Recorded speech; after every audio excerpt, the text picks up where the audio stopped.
I'm going to talk about social work education in a connected age, a playground learning environment.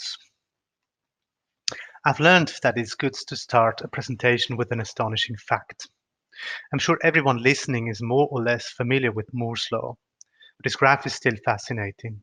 It's from Gordon Moore's 1965 paper where he first described his observation that the number of transistors in an integrated circuit doubles about every 2 years, which means that computing power is growing exponentially. Moore has just connected five dots to a line. The dotted line projected an exponential rate of growth for another decade. In 2015, Moore's Law had celebrated its 50th anniversary, and what it all means only future generations will be able to fully grasp. It definitely means continuous rapid change. And that's my topic.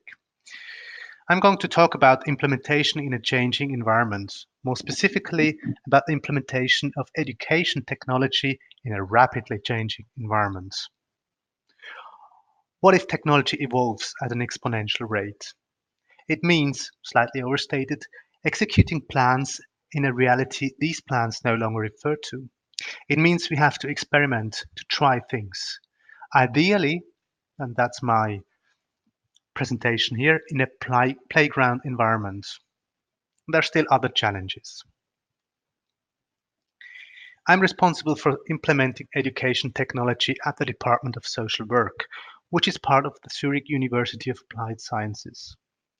In this role, I am currently quite busy. There are many interesting projects that are being launched, and there are some particularly notorious challenges at our department. I'll try to explain what they are about. The first one, developing digital literacy, is fundamental, and it's not only fundamental for education, it's also important at the workplace, it's important for participating in cultural or political activities. Their development needs to be embedded in the curriculum of social work education.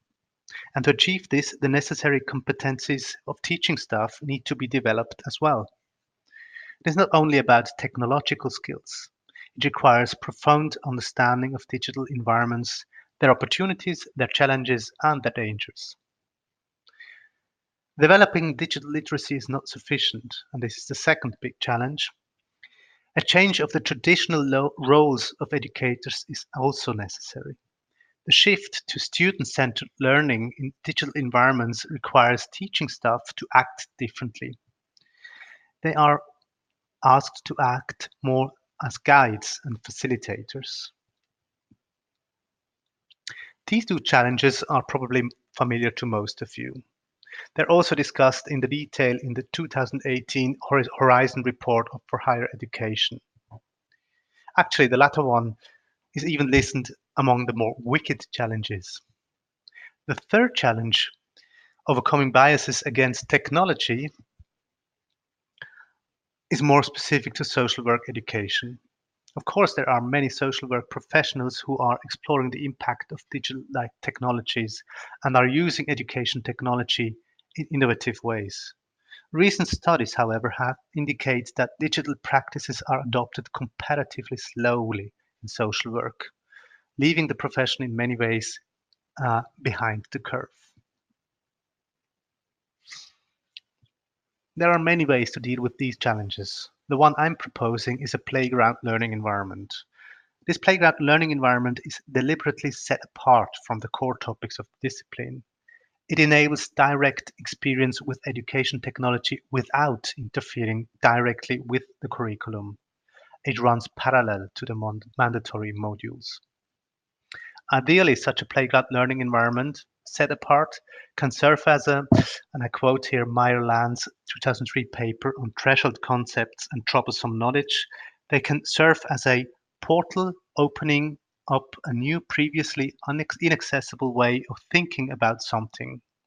So it can serve as a portal, and once people have entered, the experience is, or can be, transformative, irreversible, integrative, and troublesome. Just to explain quickly, it is transformative because it leads to a shift in the perception of education technology. It is irreversible because If it works, the experience is unlikely to be forgotten.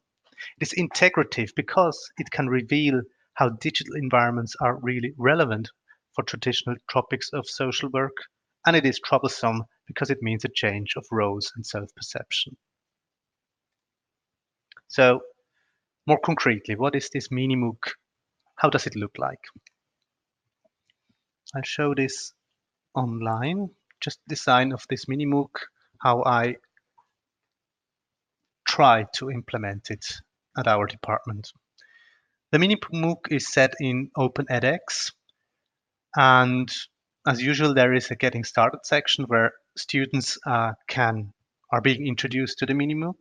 They have an orientation and they will say hello, so get to know each other. And this happens at the beginning of the term at the side of their normal modules they attend to.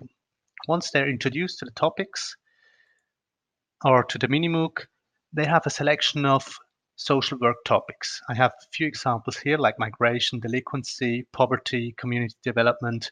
I hope there will be a lot more examples or topics here.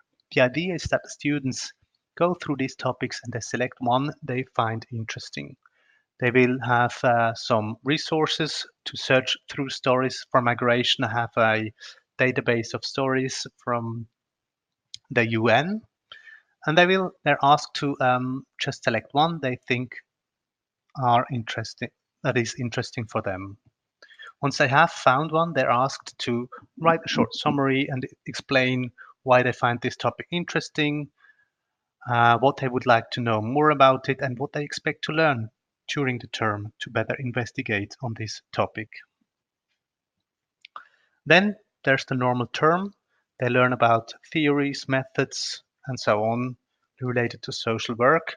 And at the end of the term, again, they come back to this mini MOOC and they review their initial reflection. They think about what they have learned, how they see things differently, and they also share their experiences. So at the side of the standard term, this mini MOOC runs in parallel and it enables experiences to the students. They will learn digital literacies. It also asks teachers to act as facilitators and guides in this mini MOOC. To finish off my presentation, I come to the last slide. Actually, these are some screenshots of Open edX, how it looks like. So this is the outlook. The next steps are that the mini MOOC prototype will be available right now and until 28th of February. And if you're interested to have a look at it on Open edX, please visit my Cloudworks site for more information. I will be happy to grant you access to this prototype mini MOOC. Once I have gathered feedback, I will develop it further and try to add more topics in collaboration with subject matter experts with teaching staff from the Department of Social Work. And my plan is to implement this mini MOOC for the first time within the social work bachelor curriculum starting in autumn 2019. Okay, that was it from my side. Thank you very much for your attention, and I hope to see some of you testing the mini MOOC prototype.